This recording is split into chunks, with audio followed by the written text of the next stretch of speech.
أرجو منكم مساندتي بالاشتراك في القناة وشكرا. خلافا للأخبار التي روجت بخصوص ترشح عواطف بوطريق زوجة زين العابدين حواص رئيس بلدية حد السوالم المعزول بسبب تهمة اختلاس المال العام والارتشاء، لم تقدم زوجة مول 17 مليار ترشيحها لخلافة زوجها لوكيلة لائحة النساء بحد السوالم واحد،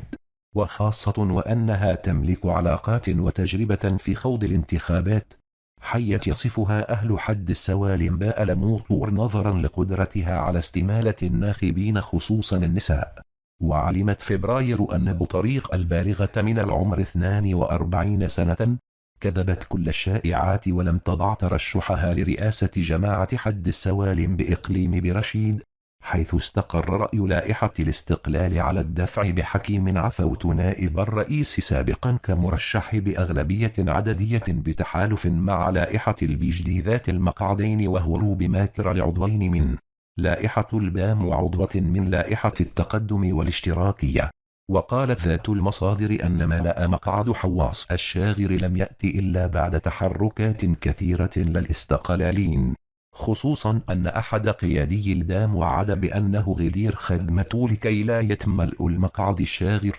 لكن حدث العكس تماما. ورجحت نفس المصادر أن تراجع عواطف بوطريق عن تقديم ترشحها جاء في إطار صفقة توافقية لملء المقعد الشاغر، وقد التقطت عواطف بوطريق التي يصفها أهل حد السوالم باء الموطور نظرا لقدرتها على استمالة الناخبين خصوصا النساء. التقطت الإشارة بأن الدولة تريد القطاع نهائيا مع مرحلة حواص وإنهاء الحواص ولو مؤقتا لتهدئة الأوضاع بحد السوالم.